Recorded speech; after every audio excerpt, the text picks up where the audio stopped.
when I got jailed and I had the handcuffs on my wrist. Yeah, around my arms. It was the first time since my first bet I felt free again because I realized it's over. It's over.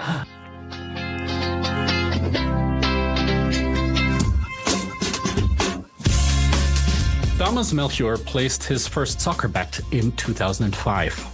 He was addicted to betting, gambling for 13 years subsequently, and imprisoned eventually for the crimes that he committed in his addiction. Now he stands in front of stadiums on game days around Europe to raise awareness for the problem that is betting in football. And he's using some controversial tactics. So much so that he just lost a tooth at Darmstadt, a second league club in Germany. That's the one with the fabulous club anthem about the lilies and the sun that's shown. So thank you for your patience in waiting 8 days for this episode to come to pass. I know the 2-week rhythm is very much standard, but Thomas and I tried 3 times and failed. And here it is, and I think it's worth the wait. So no long intro today, we'll just get to it. Please leave a rating, please click like and subscribe. Please spread the word among your friends as well that this kind of soccer cultural coverage exists. We will have a little Christmas special episode on the 22nd, and then I'll head into my winter break. So no episode on January 5th. I'll be skiing then. One note on this episode. Some of you know that I have my own story of addiction and recovery, very different substance from betting. I think I hinted at it already at the end of the episode with Gabriel Kuhn last spring when we talked about sobriety. So Thomas and I here have been using some words that are pretty common in recovery, and we try to explain and contextualize those so you can relate to how addiction never just affects the addict, and neither does recovery. I look forward to your thoughts on this episode. Send me a voicemail or let me know on the usual socials. And now, Thomas Melchior, the sports betting sheriff, as his Instagram handle says. Thomas, we once were, I think, at the same game in the same city and didn't know of that, if I'm not mistaken. But more recently, you went to a game in Switzerland and got a lot of flack for it. So before we get to what you're doing now and what happened between that game and now, do you want to describe to us what you did in Basel, in Switzerland recently? And then I'll ask you about why. Okay, Phil, hi. Finally, we get together today. And first of all, thank you very much for your invitation to your podcast. Yeah. I'm really looking forward to our conversation, and I'm sure we'll cover many exciting topics. I hope so.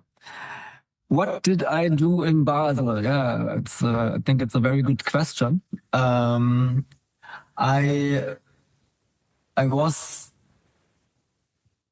tried to raise awareness for gambling-related harms, but I did it my way. Yes. Yeah. I think it's not a very usual way. It's very unusual what I'm doing. And I tried to do it with a jersey from their biggest rival, FC Zürich. Yes, that's the derby. Uh-huh. And it's a derby. And everybody said this is an absolute no-go. So when you say you do it with the jersey of the rival, you put on the jersey of the rival and go. Yes, I did, because I tried to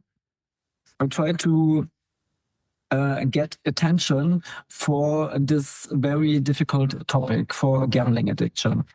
And when I wear this jersey in front of the stadium of FC Basel, I definitely get a lot of attention in this jersey. Sometimes it's good, sometimes it's not that good, but I try to get the attention to gambling addiction and to talk to the people, talk with the people about my story, about what's so difficult about gambling ads in sports, especially in football. You're not just wearing a jersey. The point is you have a sign in your hand and it says you lost a bet. Yeah, I did.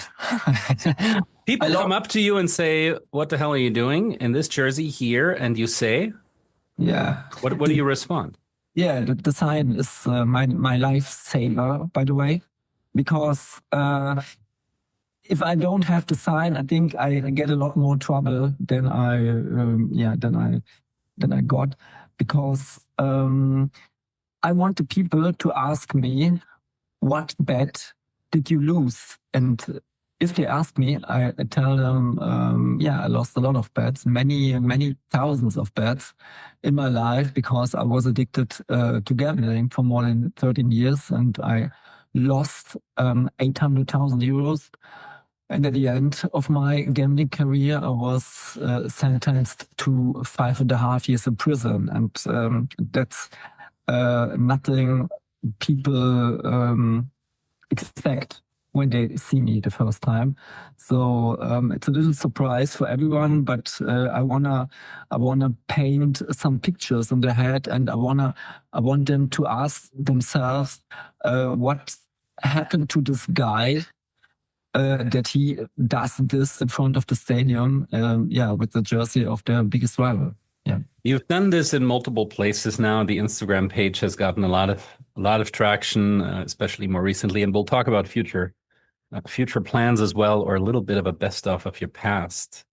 But you've already said 13 years of addiction to gambling. Can we roll back the story here a little bit? What's your connection to soccer initially when you got started on betting? At this time, I was an amateur footballer, and I was always been involved in sports. So there was a lot of passion and fascination. And where did you live at the time? I lived in Munich. And I worked there as a bank clerk. And yes, I had a normal life. I was a normal guy. Yes, I'm the normal guy, not Jürgen Klopp. I was the normal guy. And then I saw a gambling ad while watching a football game on TV. That was the first time I got in contact with gambling companies, with sports betting. And they told me it's very easy to earn money with your knowledge about sports. So, and I had a lot of knowledge. I still have, and I worked as a bank clerk. So I thought to myself, okay, let's try. That's how it started. What was the game? FC Bayern Munich versus SK Rapid Wien. So it was a Champions League match, and it was 22nd of November 2005. So 20 years ago.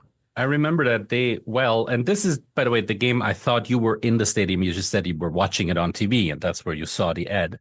Yes. I was in the stadium that day with my sister. As children, we kind of produced our own. We were fans of Sturm Graz, so the rival of Rapid, and we kind of invented our own Rapid Vienna fan club as a part of a mockery. We wanted to show up in the stadium with a little banner next to the Rapid sector back then as well. It was very cold and snowy, and I remember the night well. Yeah, I know it was. Yeah. So you placed your first bet, and how did it go?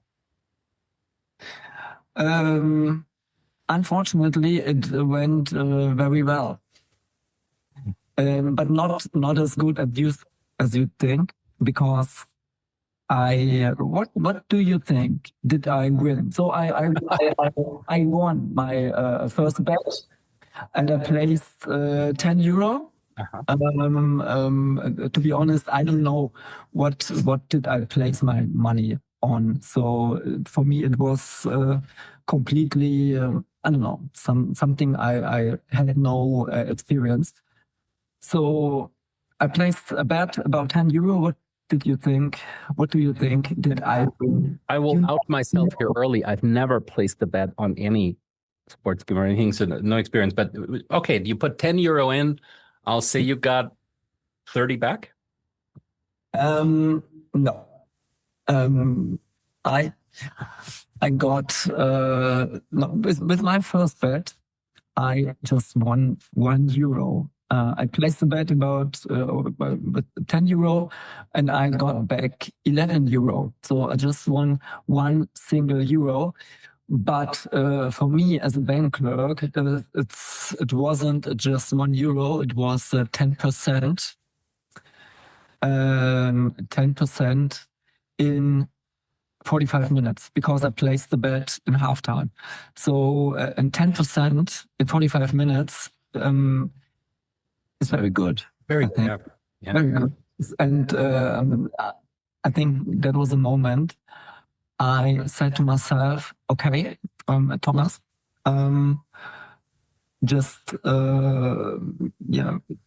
try a little bit more and you can earn some easy money. And from now on, you put your own money in sports betting. That's what I thought. And that's the beginning of my story. And the fact that we talk about this 20 years later shows that it didn't went very well and it didn't went as I planned this time.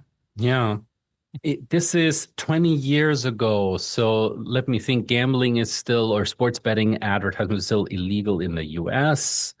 Betting sponsors weren't quite as prominent in the Premier League as they are now. I mean, they were there, but it's certainly gotten much more last 10 years.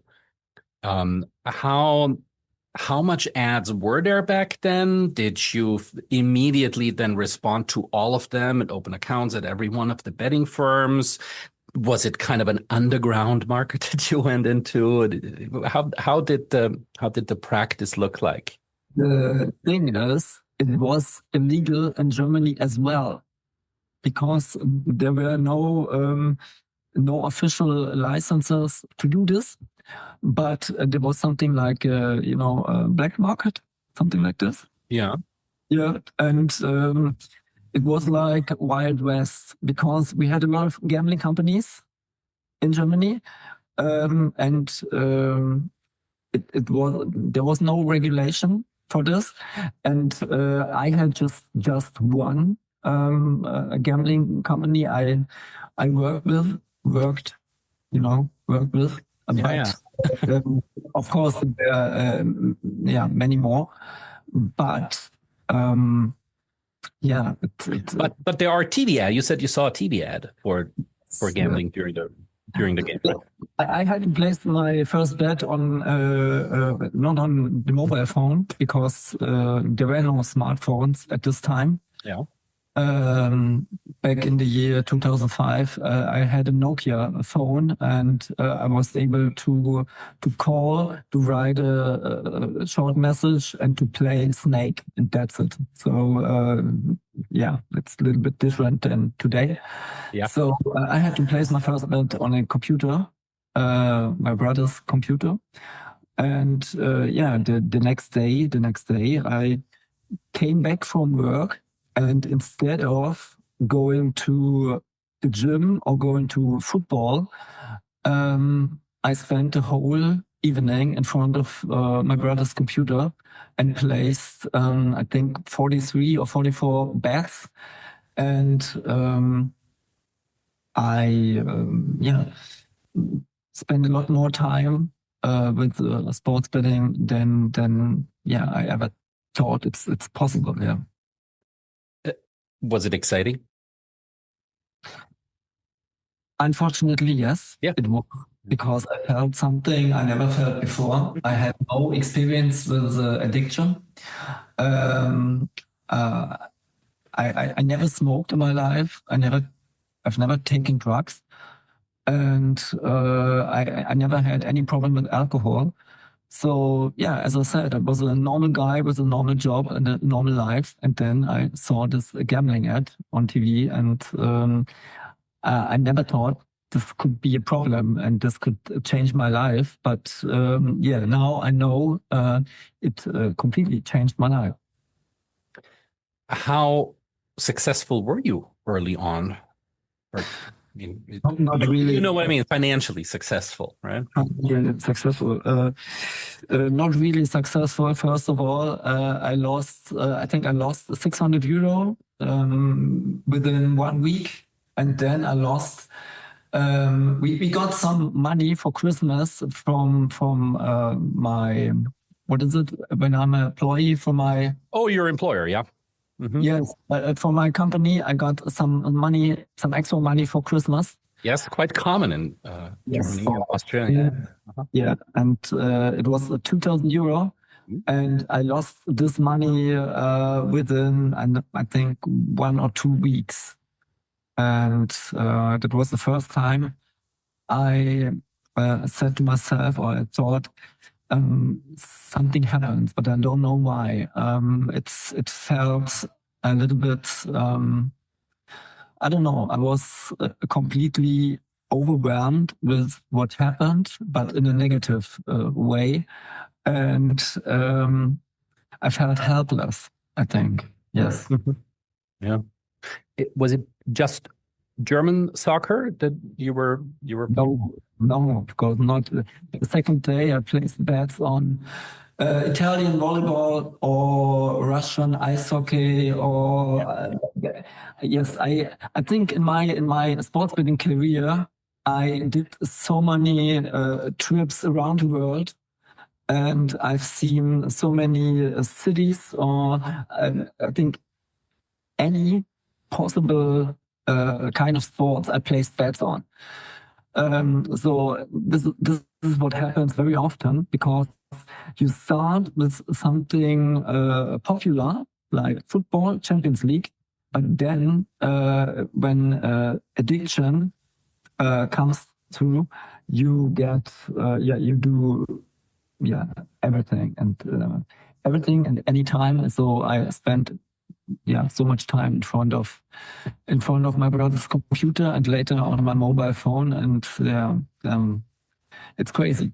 I was just going to ask, I mean, the smartphone comes in 2008, and I'm sure that transforms how you can place bets as well. Yeah. What do you think this did to your relationship to football, to the game, if anything? No, I think it completely destroyed my passion, and I think football it did a lot of negative things to my relationship to football, because when I watch football today, you cannot watch football today without watching gambling ads. Yeah, it's incessant. It's everywhere.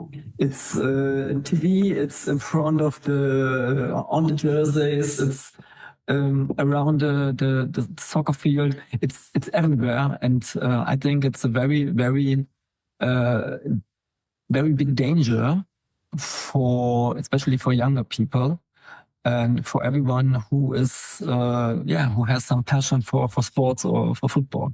And we are still talking, and I assume those were the companies you were, as you said, working with, the reputable, the Admirals and Tipico in Germany, the Bet360, Bet and Win, and the European or American companies, the whole industry of Southeast Asian gambling companies that have pushed into the Premier League market. We're not even talking about yet, because there's a whole other level of things going on there. But we're talking about the fairly reputable betting companies in Europe.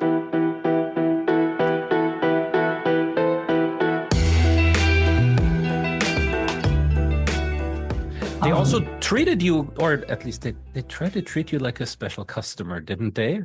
Yeah, I was a special customer for them, but not because I was so successful, because I lost so much money. So after some months after my first bet, I won some money, and then I got banned from betting, because they told me they think I can be I could be addicted gambling. At risk. Mm-hmm. Yeah, but when I lost 10,000 of euros every month, no one banned me ever from gambling. I got a VIP expert on my side, and I was a VIP customer, and I got special prizes every month. I got a free bet every day, every morning at 8:24. My phone rings, and I got a message. You have a free bet was credited to your account. And I think I had no chance to get out of this because, they know who brings the money and who not. And I think addiction is a very good business model. And that's why so many companies are in this market right now. Yes. Your book is out in German. For those who can't read German, can you tell us how the story ends, you and betting? You said 13 years. That puts us to 2018. Yeah, and you told me the next episode you do is translating my book to English for your English customers. Didn't you? No. No. Me Okay. personally, without ChatGPT, reading it out loud, that's a Christmas episode, right? Yeah, but we think about... we should. By the way, if there's somebody out there listening to this who has connections to the English-speaking sports publishing industry, I don't know, pitch in England, and you know who I'm thinking of, raise your hand and contact Thomas. I think it's a book well worth translating into English. Yeah, thank you very much, Philip. Yeah, we think about publishing my book in English. So I think the topic and my story is relevant for everyone, not only for German readers, for everyone, because it's so typical what happens behind the scenes of this global betting market. And this is the reason why those companies have so much money, because it's not about sports, it's not about passion, it's not about the fans, it's just about addiction and money. That's all they care about, and nothing else. What I find particularly, a bit of a pull is the TV ads for multiple companies who harp on that theme that suggest that you're in the game. Yeah. It's a German betting company where the bettor marches out on the field with the players. That's the scenery. You get involved in the game. I don't know. I think it was Bet and Win that get in the game is the slogan. So the idea that you can it's transformational watching, right? You're not just consuming, you're actively involved. You've got something at stake here. You've got a dog in the fight in the sport that you already love, right? That's the draw. The problem is live betting makes you feel like you're involved, because with live betting, you have the chance at any time of the game, you can place a bet or you can sell the bet. It's called cash out. By the way, it's forbidden in Germany, but company do it. Okay. Yeah, but this is the biggest problem, I think, for my addiction. This was the reason it took me so long to get out of this, because it makes you feel you have any time of the game, you have the chance to have an influence on your financial success. You know what I mean? Yeah. No, you have almost the sense that, okay, I have some control over this. Yes. Which is particularly dangerous, because addiction, of course, is the definition of out of controlness. And they're feeding you, though, the illusion that you're in charge at some points there, and you're in it and you can influence things. Yeah. And with live betting, you are 90 minutes or now I think 100 minutes in this football game. Yeah. Because if your prediction is not right, you have the chance with cash out to to have financial success with a false or with a wrong prediction, because it's just you need to find the right moment to press the cash out button. You know what I mean? Mm-hmm. Prediction could be wrong, can be wrong, but with the cash out button, and it depends on how this game goes. You can have a financial success. You have to find the right moment. So you're 90 minutes in front of this. So I never watched any football game I placed the bet on.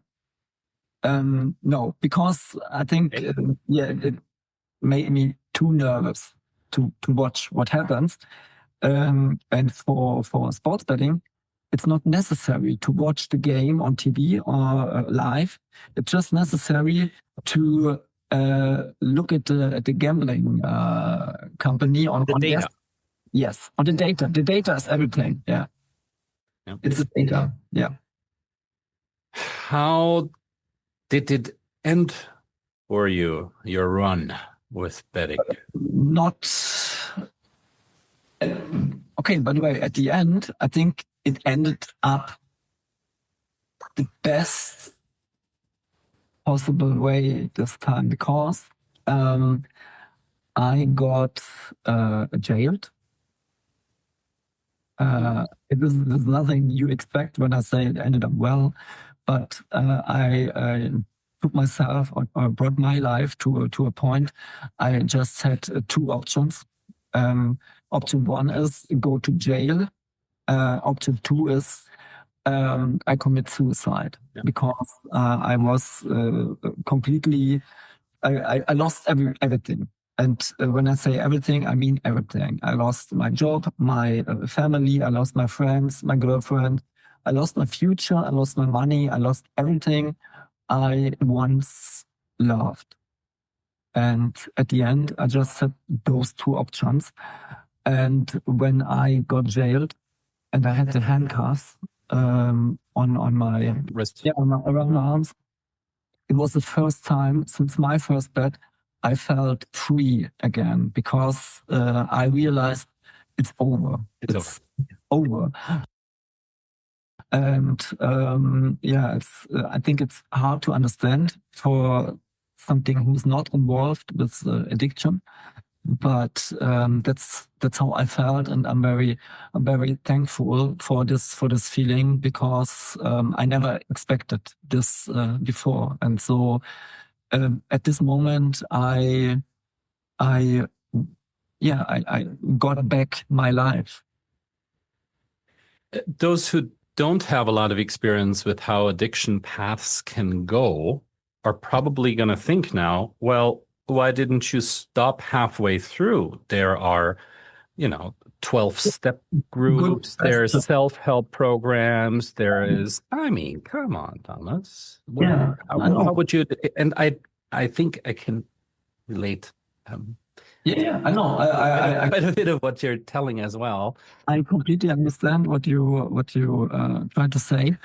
A lot of times people told me, Thomas, just stop playing. Yeah. It's like you tell someone who's smoking, just don't smoke a cigarette. Just stop. Just stop. It sounds so easy. And for someone who has no problem with this, it is easy. But for me, with my addiction, it wasn't that easy, because my head told me, go on with gambling and gamble more. I thought I have to gamble more and with more money to solve the problems I make myself with gambling. You know what I mean? Mm-hmm. Yeah, no, you kind of bet your way out of the betting, and maybe at least bet your way out of the betting problems. Yeah, and this is very typical for gambling. Gambling addicts. Gambling addiction, gamblers. Yeah, and this is the problem. It's very typical. And that's what I thought. And anytime I thought I'm at the bottom of my life, bottom of my life, something happened, and I You discovered there's a new bottom, right? And I had so many bottoms in this 13 years, and that's the reason. This is one of the reasons I'm doing this right now, just to visualize what happens when you have gambling addiction, because gambling addiction is you can't see gambling addiction. It's not something you can see. It's very important, because if I take drugs for 800,000 euros, I think I'm not able to do this conversation with you, or I drink alcohol for 800,000 euros. But if I lose 800,000 euros with gambling, you can't see it from outside. So that's why I thought it's very important to speak about it and to bring some light into this.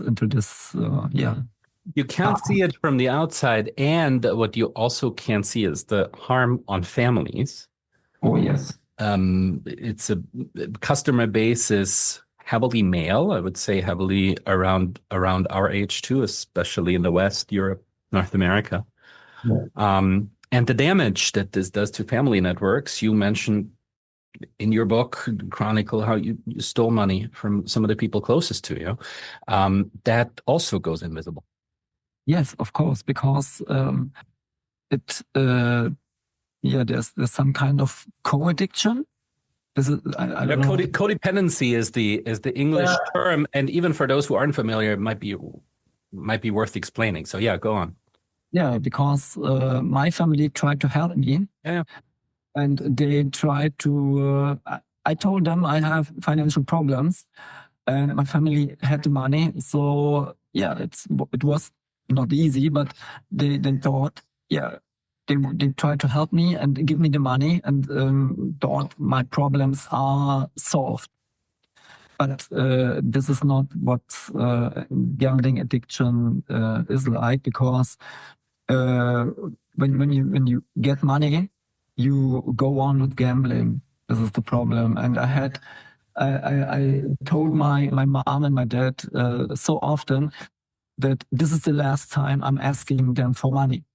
And please give me some money. Please give me some money. I think hundreds of times I asked them for money, and they were as helpless as I was, and they didn't know what happened to me. They tried to help me.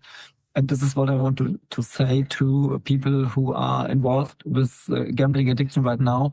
Do not give money to someone you think he's addicted with gambling, because you do not solve the problems of this person.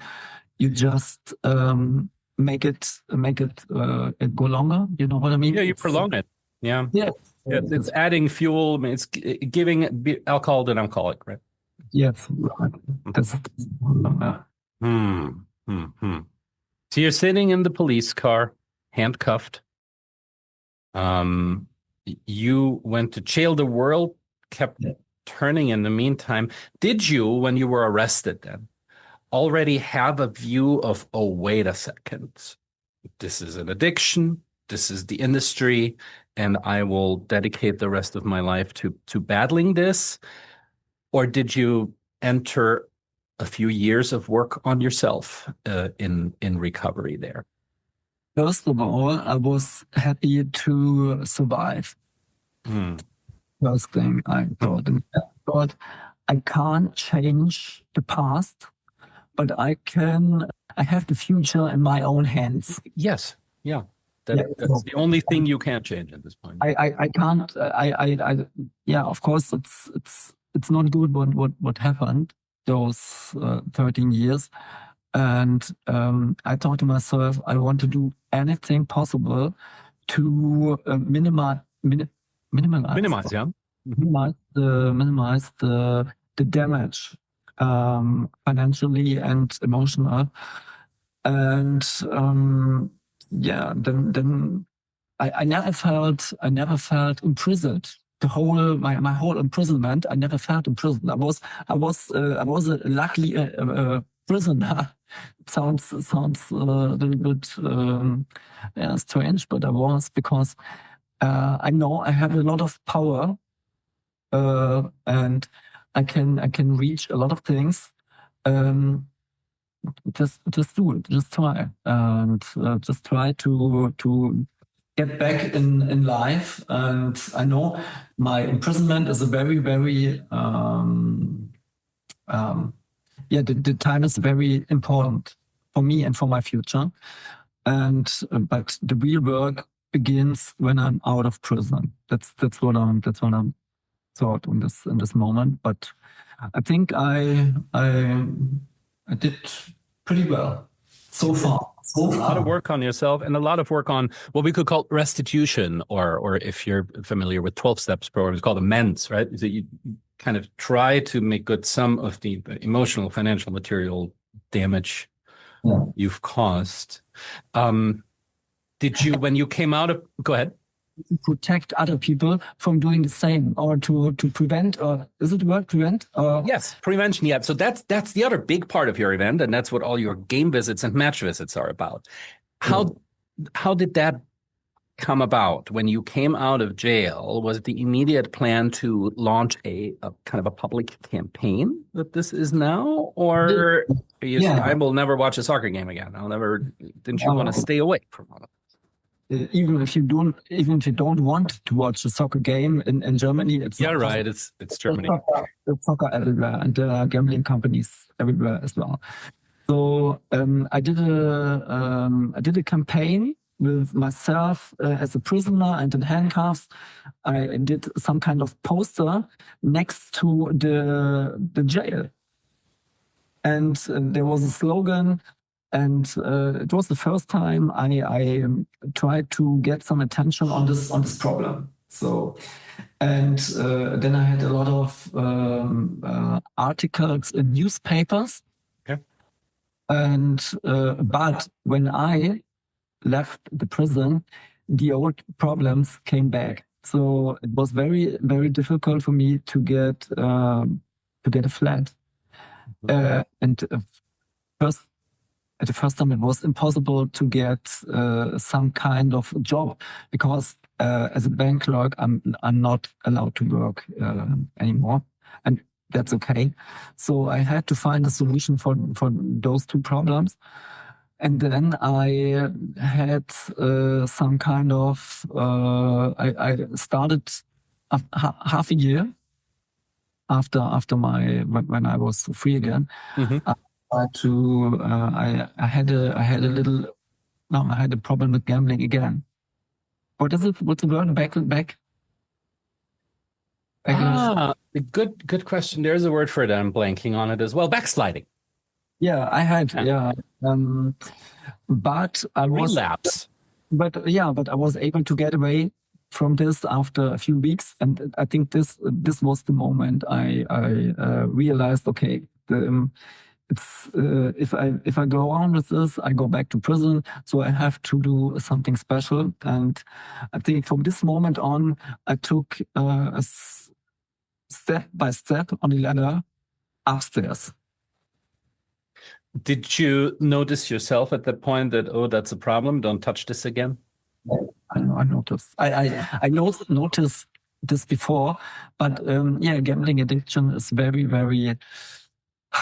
It's not very easy to get away from this. So I think it takes some time, but I think it's worth giving you this time, and it's absolutely. You have to be gambling free of gambling, otherwise you have no chance. So and lose control of your life again. Yeah. Yeah, the last time I gambled was in February 23. Mm-hmm. Oh, it's almost 3 years from now, and my experience is: do not search or do not try to find your luck in gambling, because you won't find your own luck in gambling, because I think you won't find something else, but you won't get lucky with this. Just believe in yourself, and luck will find you in real life, and that's what happens. And I hope you understand what I want. Yeah, no, absolutely. And it reminds me of the same, you tell an alcoholic who's dry, imagine, okay, you take one beer, but imagine where that leads. Imagine where that led you before, right? Fast forward the movie and you know where this ends. And in your case, it's pretty clear. Yeah. But then I was very lucky to meet my girlfriend. I met her in a train. And it was a big coincidence because my train I usually take was out of order this day, so I had to take a different train. And now I'm German train stories. Oh, German trains. If you want to know each other or better, just book a train in Germany, and probably you won't reach your final destination on time. But I think we have a lot of good conversations because you'll have plenty of good quality time together. Yeah, it's almost too late. Yeah. So now, because of this coincidence, I'm living since 2 years in Magdeburg right now with my girlfriend, and yeah, I'm very happy this happened, and I have a lot of support from her and from her mom and her family, and I think it's this is the best thing could happen to me, definitely.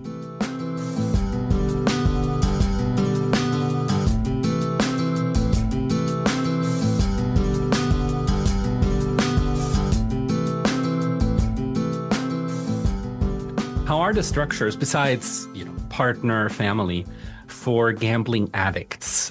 You know the German scene better, but other countries too. What do recovery groups look like? What do self-help groups look like? And how aware are gambling companies themselves of the problem? Maybe let's bracket that last question.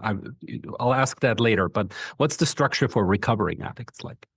I think there are a lot of places for gambling councils for gambling addicts, because gambling addiction is a big problem in Germany right now. Studies said there are 1.3 million people addicted to gambling right now, and that I think there are much more. There are much more people who are addicted to gambling. Yeah, you can go there, have a talk to someone, or people like me can speak with each other. I go there 2 times a month. And I think talking helps every time. And that's why I'm talking a lot about it, just to prevent myself from getting addicted again, because of course I'm not secure. I have to be careful anytime. Yeah. And but what I want to say to the people is, think twice before you place your first bet. So prevention is what I'm doing. So I'm in front of the first bet, and gambling councils is you have to go there when you already have the problem. But what I want to say to tell the people, think twice before you place the first bet. Better do not gamble, and or if you do it, just think about what happened to me. What did I do to be able to gamble? I did a lot of damage financially and emotionally. And I hope if I prevent just one person from doing the same as I did, I think it's a big success. And gambling companies, if they are aware, right? How do you think they must know? They must know those numbers, right? They do, but they don't care. They always tell the people they are. It's okay. It's okay to gamble. Just gamble responsibly. But gambling and responsibility, gamble responsibly. I don't think it fits together. But that's what they are saying. Now they have an official license since 5 years in Germany. Mm-hmm. But that, in my opinion, doesn't mean they are the good ones. because we have around 30 companies in Germany which have an official license, 30. But the big problem is, or the bigger problem is, we have around 360 illegal companies on the market. They do not have a license. You can place a bet on anything, amateur sports, anything, and mostly or often you start with Champions League with an official license gambling company, but then if it's not enough, you go to a legal one. So I think 1.3 million is definitely not enough. There are more people in Germany addicted to gambling. And the numbers are up in England as well. Just about a year ago, the NHS warned that the gambling disorder is ticking up. Number of both high risk and moderate risk gamblers, and they can't keep up with treatment. Yeah. What about the US? I think the US opened them up for gambling companies. I think they should have known what they're doing, but I think there's one reason why they're doing this. I think it's money. Yeah, of course. Tax base. Tax base. This is the Supreme Court decision came down in 2018. Which eventually then led to a liberalization of gambling laws. You used to have to literally go to Las Vegas to gamble on a lot of this stuff. And now DraftKings, whatever they're all called, are everywhere. So yes, very much the same situation here. I think it comes back as a boomerang. Because tax public health care costs. One thing, but the gambling related harms you get with this is another thing. And most of the profits are privatized, anyways. Yeah. So it's I don't think they know, or we will see in 1, 2, or 3 years what effect it has, but. I'm sure that it's absolutely negative for the US, for the sports, and we'll see. But I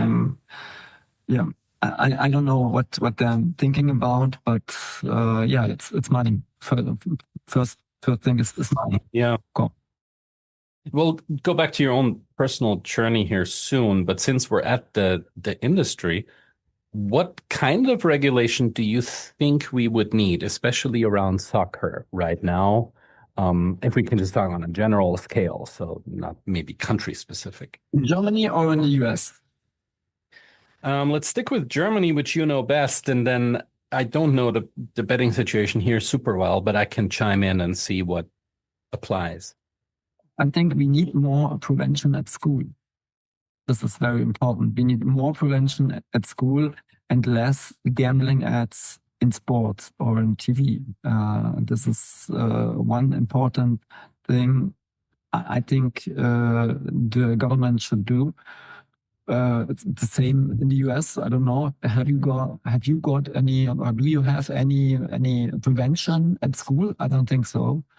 The US on a systematic level, no, for multiple reasons. I mean, education is not federalized here. A lot of this is up to the states and to the communities. So there are no overarching programs instituted. Especially younger people, kids between from age of 14 should be protected much better from things like social media. Social media is a big problem as well. The betting companies are on social media as well. Social media is a big problem, and it's for our society. It's very important to protect the younger ones. And I don't think it's necessary or it's possible to forbid gambling. There's no way. But you would not be in favor of that.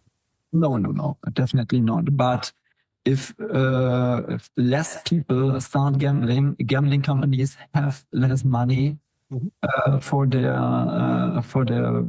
gambling ads.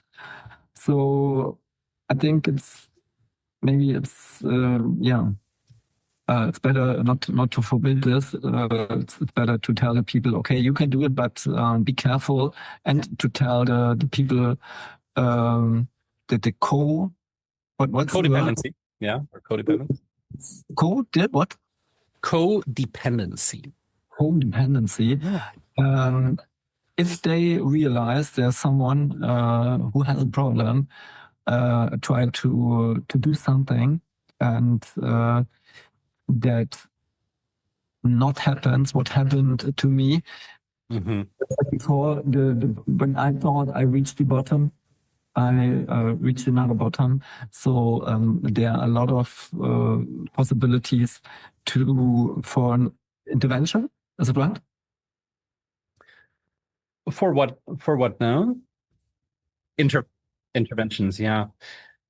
What do you think about all the testimonials, former soccer players in betting ads? It's nonstop in Germany. Oliver Kahn, Lothar Matthäus, all these famous players who are now advertising for betting companies. Laura Montora, I think, is right. a very famous person as well.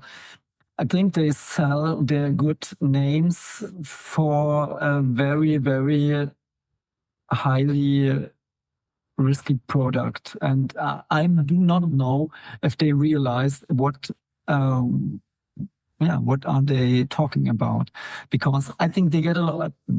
They get a lot of money to make people addicted to gambling, and this is a big problem. And this is why I tell the people we need more prevention. Otherwise, we have a big problem in our society in the next years.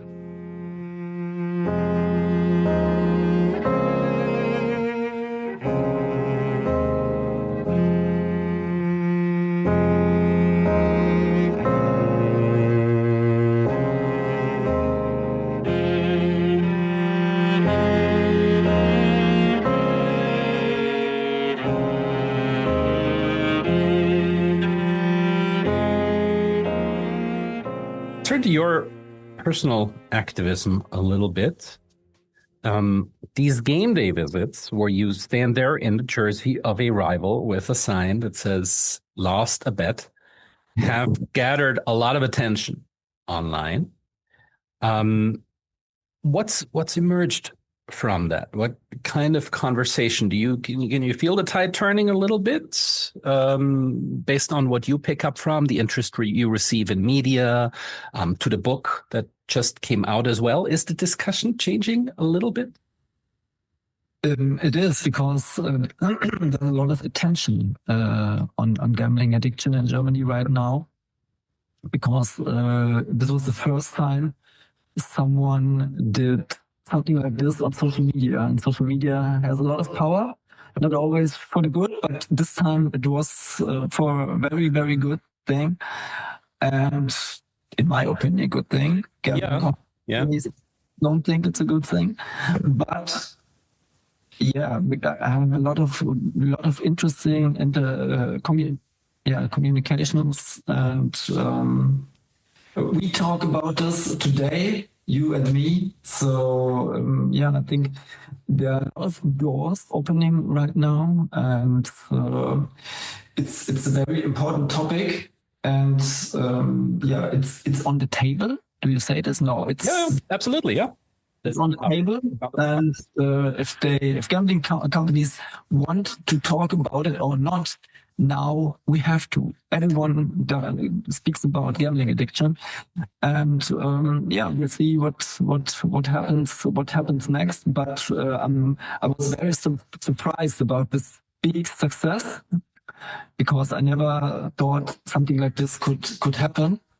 I thought, okay, it's a good. I thought the idea is very good. Yeah, but not this good.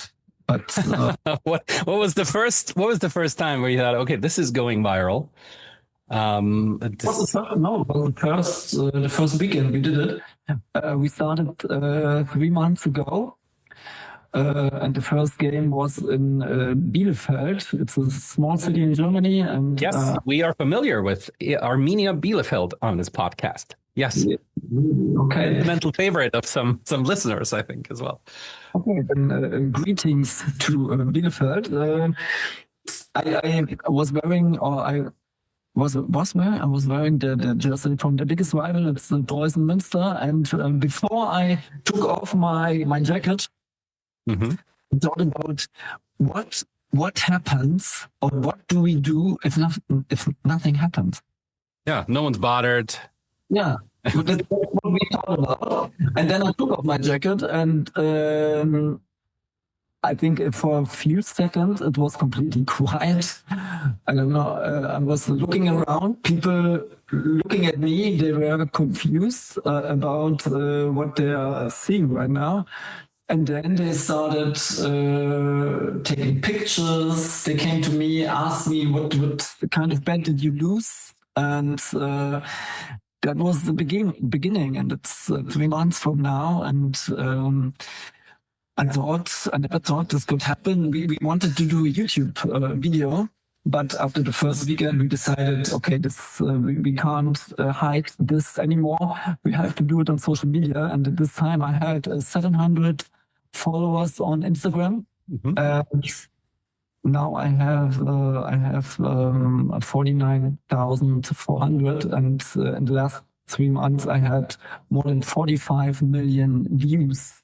Just on Instagram. So we'll contribute some to that and put the link, especially to Thomas's Instagram page, in the show notes as well. I mean, it's a good strategy in some ways because it makes for both in-person conversations, right? People come up to you and say, "What kind of bet did you lose?" That's the intent. These are stadium goers. These are, mostly male. This is exactly the target audience for a betting company. Yeah. And it's very social media applicable. I mean, the way you cut these movies, the kind of images that get generated, the Celtic Rangers encounter, Feyenoord. I mean, there's some good videos there as well that are just entertaining and good to watch, and yet don't let go of the message. But don't do this. Don't try to do this for your own. Definitely not. It's not just you. Of course, you get a lot of attention. But sometimes it's a little bit dangerous, I think. Yes. Your nose, your teeth, how are they doing? Fine. Now they are fine again, but some people do not want to talk. They have another ways of expressing themselves. Of communication, yeah. Yeah. No, I mean, don't do this at home, but also, Thomas, this is your story. I mean, it's very much an activism that's born out of who you are, out of your concerns, and out of your journey, I would say. Of course, I'm at the beginning of my journey, of my recovering journey. So I'm very excited where it brings me to. I think I hope to the US. Maybe next year we have the World Cup in the US. So I think there's a lot of things we could do, should do, and I have some contacts there so far. And we'll see what happens. But I think there is the need for me to come to the US and to do something like this in the US. And I think Lost the Bet will work in the US as well. I think so. I think so too. And I mean, the World Cup, kind of a perfect opportunity as well, right? Yeah, for example, but you have a lot of football games, you have a lot of basketball games. You have NFL betting is. And you have Las Vegas, and I have a very, very special. Would you go there, or is that a place where you say, "Oh, screw this, I'm just going to stay away"? No, I would like to go to Las Vegas, but not for gambling, but to do something else. And I have something in my mind right now, and I think this could be a video which goes viral, definitely, because something like this I will do. If I'm able to do this, no one did before. So we'll see. But I have my Lost the Bet sign with me, definitely. I think I will need it there. Yeah. Well, I'm curious what's coming there. The one place where I saw in your videos where people told you don't even take off the jacket and you didn't do it was Amsterdam Oh, yeah. with the Feyenoord jersey. No, don't do this. That's what I want to tell your viewers or the people who listen to your podcast. Don't do this in Amsterdam with a Feyenoord shirt, and don't do it in Rotterdam with an Ajax shirt. People in the Netherlands football fans in the Netherlands are crazy. And it's not about passion for football. This is pure hate. It is. It definitely is. I was The war of cities there. Yeah. There's a very nice cities. The people there are very, very friendly. But if you speak about football, it turns completely. And then there's often a lot of hate, and away fans are not allowed. They are not allowed there. So, Yeah, there's currently a ban on away travel altogether in those games. Yeah, and it's a good decision. They are not allowed because they would kill each other, honestly.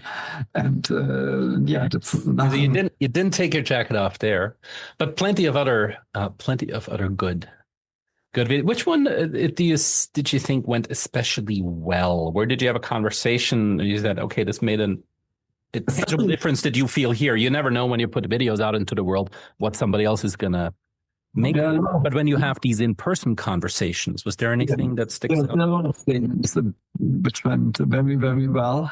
But let's get back to the last one, to Basel.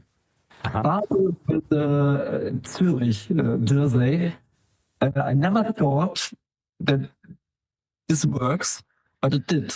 I was able to stand in front of the stadium for, I think, half an hour. And it's crazy. It's not online. I was just looking. Yeah, it's not online. But I can tell you, we will publish this video on 29th of December. So yeah, 14 days. I think it's a very good video and a lot of good conversations, definitely. And I was very surprised, but that's how it works. And next weekend we go to we have the last German stadium. We go to Bochum with a jersey from Borussia Dortmund. Okay. All right. Let's see what happens. But I think it's okay. But what I haven't done so far is Austria. Yeah. Mm-hmm. Austria, definitely. I go to Austria with a huge sports betting market proportionate to the country. The whole league is sponsored by a betting company in Austria. I think they have almost no regulations. Yeah, Admiral Bundesliga in Austria, and Admiral is a betting company and sponsors league-related podcasts as well, unfortunately. And and I go back to Switzerland, of course, because not very welcome from everyone, of course. But I think we do this in Zurich or in Bern or I don't know where. But I think there's some videos to come. Yeah, and US, Australia has a big gambling problem. They have. Yeah. It's interesting how with addiction you call it a bottom before, or the biggest defeats can become strength for others, a prevention for others, a warning, a resource for others down the road, even the worst sides of our journeys sometimes. Yeah, of course, because I made a lot of false decisions in my past when I was addicted to gambling. But now I think it's my turn to do something good. and to do something, special out of this situation. It's not in my character to let myself go down, and I just want to do something. There was a time no one believed in me, and everybody said, "Okay, it's over. That's it. He will never come back." But now I think a lot of people are very surprised to see what happens. It feels good. I can be honest again. This is a very good thing. I don't have to lie to anyone. Everyone can choose. Do they want to have something to do with me or not? And I get a lot of very, very good feedback for what I'm doing. So yes, I'm very happy. I'm at this point right now, but if I could go back to my first bet back in 2005, I wouldn't place this bet again. Yeah, that's what I want to tell people. Think twice before you place your first bet, because something could happen. You get out of, or you lose control about. So yeah. Well, then I would say we hope that the book gets translated into English soon. I hope so as well. You're well on the way to going global in terms of social media already. I have no worries about that. You seem well set. Is there something you think, if we were to talk again in 5 years, that happened in betting, to betting companies, to sports and betting, where you would say, okay, this does make a difference. This curbs the impact a little bit. This has been a good change. What might it be? A good change would be if gambling ads go more and more out of sports. Okay, I'm not in a position to forbid gambling. Of course not. Something politicians can do, but I don't think it's necessary. But if you watch football in the US or Germany or in Europe, if you don't see gambling ads while watching football, I think this would be a great success. So maybe it happens, maybe not. But I don't have the influence on this. I just can do what I'm doing right now. And if people think about my story before placing the first bet, then I think I reached a lot. And that's what I'm doing, and what we talk about in 5 years, Philip. Maybe about. And if that happens, then your journey has become a strength for others too. Let's talk about in 5 years. We'll talk about my first Netflix movie. Okay. All right. By the way, this is what I wrote in my very, very first book. I wrote Imprisoned. I never published it, but I wrote it in this book, and I thought, where will I be in 5 years? Mm-hmm. And I thought to myself, I have to go to TV or something like this. I never thought I could be successful on the social media. But I think TV is something, it's possible. And now I think some kind of Netflix or Amazon Prime, let's do something like this will happen. I believe it will happen. And I think every day I write a new chapter of my own story, and there's a lot of things to come, and I'm looking forward to it. And now we have an appointment in 5 years. We have to talk to each other again. Check in, yeah. Yeah, let's talk. Then we talk about. And we might be talking about a movie then. We're talking about a movie. It's an important witness you're providing.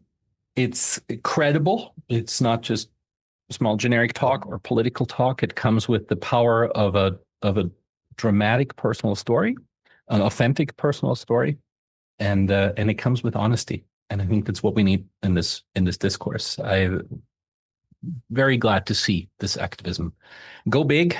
I've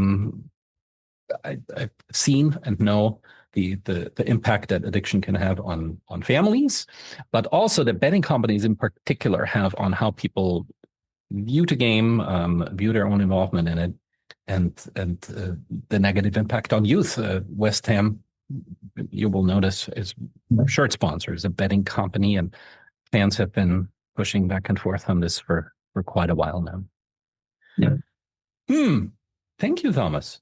I hope we did at least two things: shed light on the broader industry of sports betting and what's problematic here, but also hopefully provide a resource for some kind of empowerment to people who might be listening to this and think, "Yep, I am not going to take that first bet this weekend," and that would be good.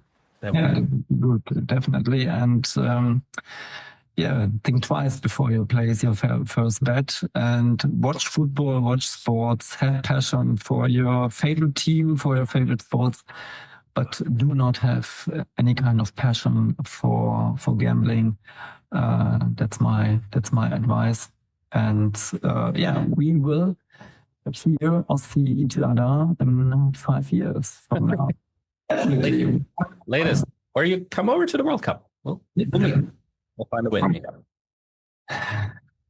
Very good, Thomas. Thank you so much. I may be allowed to say to listeners, Thomas was a little bit concerned about his English. I think he did. You're set for your Las Vegas visit. You can go. Everybody will understand you just fine. Nothing to worry about. Great. Thank you very much for your support and for your time, and thank you for listening. Thank you. Thank you for sharing, and be well. Bye-bye.